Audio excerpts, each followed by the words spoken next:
Kisah Nabi Muhammad Shallallahu Alaihi Wasallam pada masa remaja dan keterlibatannya dalam perdagangan adalah salah satu bagian penting dari perjalanan hidupnya. 1.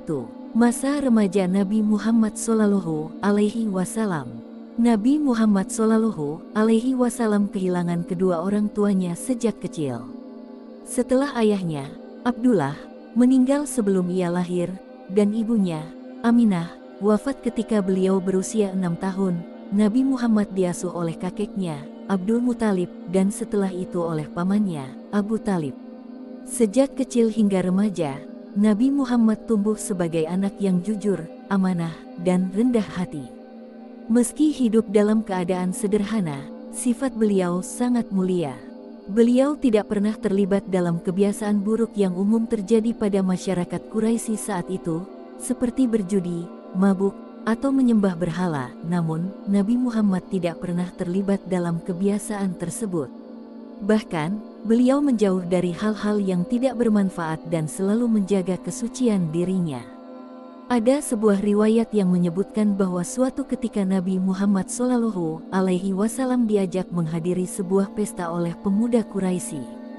Namun, sebelum sampai di tempat pesta, beliau tertidur di perjalanan. Ini menunjukkan bahwa Allah Subhanahu wa Ta'ala telah menjaga beliau dari perbuatan yang tidak baik sejak muda. Kisah Nabi Muhammad Shallallahu Alaihi Wasallam pada masa remaja penuh dengan teladan mulia. Meskipun beliau hidup di lingkungan masyarakat Arab yang saat itu diliputi berbagai kebiasaan buruk seperti penyembahan berhala, mabuk, dan perjudian. Berikut beberapa kisah yang menggambarkan kehidupan Nabi Muhammad Shallallahu Alaihi Wasallam ketika remaja. 2. Terjun ke dunia perdagangan. Pamannya, Abu Talib, adalah seorang pedagang. Ketika Nabi Muhammad remaja, beliau mulai membantu pamannya dalam perjalanan dagang ke Syam, kini wilayah Suriah.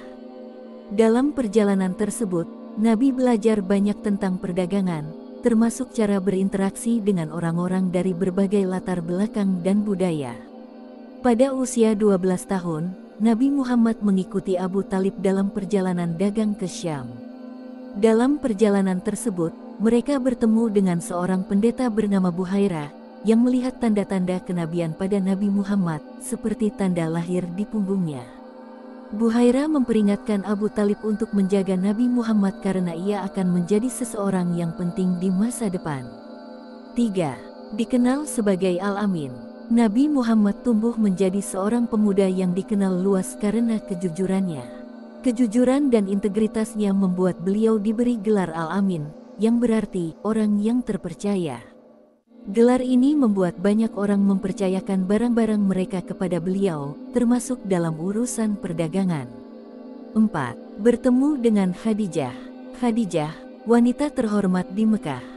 Khadijah binti Khuwailid adalah seorang wanita Quraisy yang kaya raya, cerdas, dan terpandang. Beliau dikenal sebagai seorang pedagang sukses yang menjalankan bisnis besar dengan kafilah dagang yang sering pergi ke Syam, Suriah, dan Yaman. Meskipun banyak pria Quraisy yang ingin menikahinya, Khadijah memilih hidup mandiri setelah 2 kali menjadi janda. Ketika Nabi Muhammad Shallallahu Alaihi Wasallam berusia 25 tahun, beliau sudah dikenal di Mekah sebagai Al-Amin, orang yang terpercaya karena kejujurannya. Berita tentang akhlak dan kejujuran Nabi Muhammad sampai ke telinga Khadijah.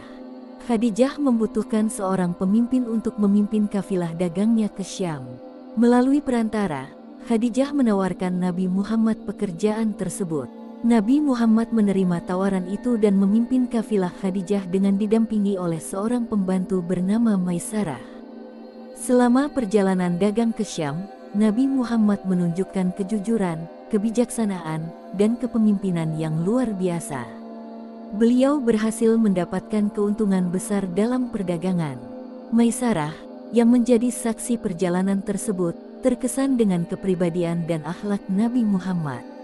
Setelah kembali ke Mekah, Maisarah menceritakan kepada Khadijah tentang kejujuran, sikap amanah, dan karakter mulia Nabi Muhammad. Hal ini membuat Khadijah semakin kagum kepada beliau. Khadijah merasa bahwa Nabi Muhammad adalah pria yang luar biasa. Meskipun beliau adalah wanita terpandang dan lebih tua dari Nabi Muhammad, sekitar 15 tahun lebih tua, Khadijah memberanikan diri untuk mengungkapkan keinginannya untuk menikah.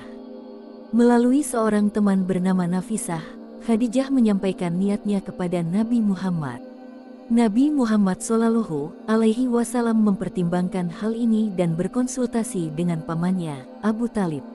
Abu Talib mendukung pernikahan ini karena melihat Khadijah sebagai wanita yang mulia dan cocok untuk Nabi Muhammad. Pernikahan Nabi Muhammad dan Khadijah berlangsung dengan penuh kebahagiaan. Mahar yang diberikan oleh Nabi Muhammad berupa 20 ekor unta muda. Pernikahan ini menjadi awal kehidupan rumah tangga yang penuh cinta dan kasih sayang. Khadijah selalu menjadi pendukung setia Nabi Muhammad. Ketika Nabi menerima wahyu pertama di Gua Hira, Khadijah adalah orang pertama yang mempercayai beliau sebagai Rasul Allah. Khadijah juga mengorbankan harta dan tenaganya untuk mendukung perjuangan dakwah Nabi. 5. Hikmah dari masa remaja dan perdagangan. Kisah Nabi Muhammad Shallallahu Alaihi Wasallam pada masa remaja dan perdagangan memberikan banyak pelajaran, antara lain: kejujuran adalah kunci kepercayaan. Nabi Muhammad menunjukkan bahwa dengan sifat jujur, seseorang akan dihormati dan dipercaya oleh orang lain. Kerja keras membangun kemandirian. Beliau tidak bergantung pada orang lain, meskipun hidup dalam keterbatasan. Akhlak mulia mendatangkan keberkahan. Nabi Muhammad tidak hanya mengutamakan keuntungan materi, tetapi juga menjaga prinsip moral dalam berdagang.